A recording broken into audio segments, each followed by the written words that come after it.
कहाँ ले जा रहे मुझे नहीं मालूम है।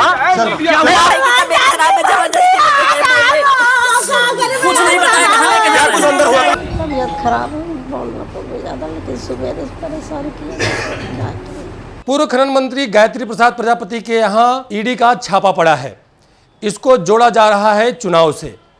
इसी विषय पर हमारे साथ बात करने के लिए हैं हमारे सहयोगी वरिष्ठ पत्रकार रजनीश जी। रजनीश जी, गायत्री प्रजापति के यहाँ छापा पड़ा है, उनके बेटे को अरेस्ट किया गया है। वहीं जब राज्यसभा का चुनाव था तब गायत्री प्रजापति की पत्नी जो थी वो अखिलेश यादव को धोखा दे दी। ऐसे तमाम सवाल खड़े हो गए कि वो सब बाहर चले गए। बहुत उम्मीदें थी, एक तरफ जहाँ वो जेल में है गायत्री प्रजापति, वही अब कयास लगाई जा रही थी कि चुनाव टिकट दिया गया, उनको लड़ाया गया कि उनका मनोबल कहीं कम न हो कि वो जेल में है। तो इसको किस नज़र से देखते हैं कि इस समय में अमेठी में छापेमारी, गिरफ्तारी? देखिए, गायत्री प्रजापति के परिवार की जो मुश्किलें हैं वो काफ़ी दिन से लगातार कम होने का नाम नहीं ले रही। गायत्री प्रजापति की तो ऑलरेडी सज़ा हो चुकी है, वो तो जेल में है। उसके बाद भी तमाम तरीके की छापेमारी की जा रही है। ये तो चुनावी स्टंट है, तो सबको पता है। लेकिन गायत्री प्रजापति की पत्नी का जो यूपी राज्यसभा चुनाव में जो रवैया रहा, उससे ये कहा जा सकता था कि जो चुनाव है उसमें जिन्होंने वोटिंग करने वो नहीं आई। बात वोट नहीं किसको देना है, लेकिन वोटिंग करने ही नहीं आई और कोई जवाब सवाल उस समय नहीं हुआ, मीडिया के सामने भी नहीं आई। तो उससे कयास लगाए जा रहे थे, तो कहीं ना कहीं वो भारतीय जनता पार्टी के साथ हैं, इसीलिए वो वोट करने नहीं आई। तो ये कहा जा रहा था कि वो ना वोट करने जाएंगी, ना समाजवादी पार्टी को वोट करेंगी, ना विरोध करेंगी, ना समर्थन करेंगी। वो उस रवैये पे थी और उनको लग रहा था कि बीजेपी से, उनको ये लग रहा था कि बीजेपी से वो बच जाएंगी और इस तरीके की उनको कार्रवाई नहीं होगी। वो समाजवादी पार्टी का साथ भी नहीं देंगे और बीजेपी का भी साथ नहीं छोड़ेंगी।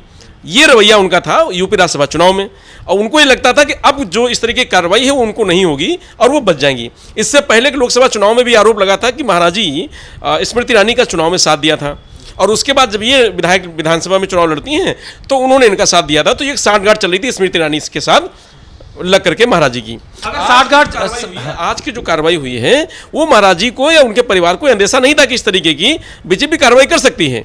तो या तो इनकी बीजेपी से बहुत अच्छी डील नहीं हुई होगी, बीजेपी से कोई बातचीत नहीं हुई होगी, या कहीं ना कहीं कुछ मामला गड़बड़ हुआ है, इसीलिए ये कार्रवाई की गई है। और ये बड़े स्तर पर कार्रवाई की गई है। दिल्ली, मुंबई, लखनऊ, अमेठी, सब जगह 15 से ज़्यादा ठिकानों पर छापेमारी की गई है। तमाम सारी सबूत मिले हैं, ऐसा कहा जा रहा है सूत्रों के अनुसार। और एक नोट गिनने की मशीन भी उनके घर ले जाई गई थी। बेटा उनका गिरफ्तार हो गया है। परिवार पूरा सदमे में है, जो रो रहा है। आप देख सकते हैं उसे बाइट में जो दिखाया जा रहा है, जो मीडिया दिखा रही है। और उनके जो पत्नी विधायक हैं, जो महाराजी हैं, जिनको लगता था कि अब हम वोट नहीं देंगे तो हम बच जाएंगे, वो भी सदमे से अब बीमार हो गई, तो सीएससी में भर्ती। देखिए, अभी कुछ आगे बढ़े इसके पहले अपने दर्शकों को दिखा दे रहे हैं वो क्या कहा है उनके बेटे ने, क्या कहा उनकी बेटी ने, और खुद गायत्री प्रजापति की पत्नी ने क्या कहा है, सुनिए। विधायक जी, ईडी की छापेमारी हो रही है सुबह से आपके यहाँ, कैसे देख रही हैं? क्या तबीयत खराब है, बोलना तो भी ज़्यादा, लेकिन सुबह से परेशान किया। टीम जो आई है वो परेशान कर रही है आपको? नहीं, अब परेशानी तो है ही है। दबाव बनाया जा रहा है टीम की तरफ से? हमको तबीयत खराब है, ज़्यादा नहीं बोल रही। कुछ नहीं बताया, कहाँ लेके जा? कुछ अंदर हुआ? अंदर क्या हुआ? अंदर क्या हुआ है?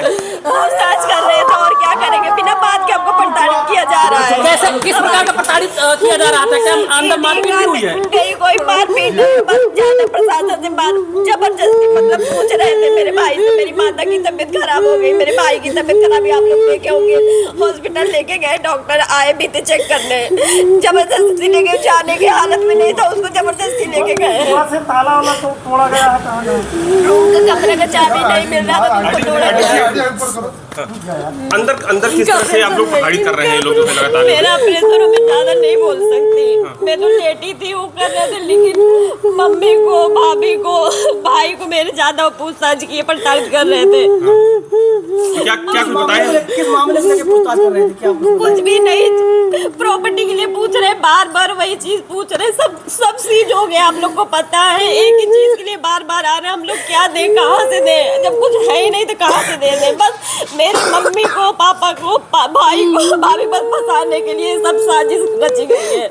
अच्छा, अब आपको जब ले गए तो क्या कुछ बोले हैं कि किस लिए ले जा रहे हैं, बताइए। नहीं, उन्होंने बोला कि हम लेके जा रहे हैं, आप लखनऊ चलिए। तो वो कहा हम नहीं जा पाएंगे, हमारी हालत ठीक नहीं है, हम बैठ नहीं सकते। तो उन्होंने बोला नहीं, आपको चलना पड़ेगा। तो हम लेके चले गए। हम कहाँ लेके जा रहे हैं ये नहीं पता है, बस लखनऊ का नाम बता के लेके गए। क्या लग रहा है षड्यंत्र? ये षड्यंत्र है, हमारे फैमिली को फंसाया जा रहा है। इसके पीछे कौन है, क्या क्या लग रहा है, कौन हो सकता है? किसको बताए? ऐसा तो लग रहा है सब हम लोग के पीछे ही पड़े हैं।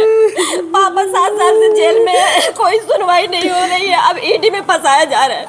उस रेप केस में पापा को अंदर किए हैं। महिला बोल चुकी है कि मेरे साथ कोई गुनाह नहीं हुआ है।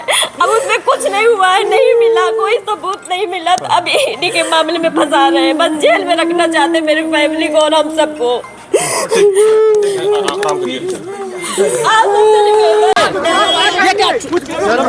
कहाँ ले जा रहे मुझे नहीं मालूम है। देखिए, जो कयास लगाए जा रहे थे कि राज्यसभा चुनाव के बाद गायत्री प्रजापति के परिवार की मुश्किलें जो हैं वो कम हो जाएंगी, क्योंकि वो बैकफुट पे चली गई थी, समाजवादी पार्टी से साथ छोड़ दी थी, इसलिए हो सकता है उनकी मुश्किलें कम हो जाए। लेकिन मुश्किलें कम नहीं हुई, बढ़ गई। चुनाव के टाइम पर उनके घर पे ईडी का छापा कहीं ना कहीं एक बड़ा मैसेज है।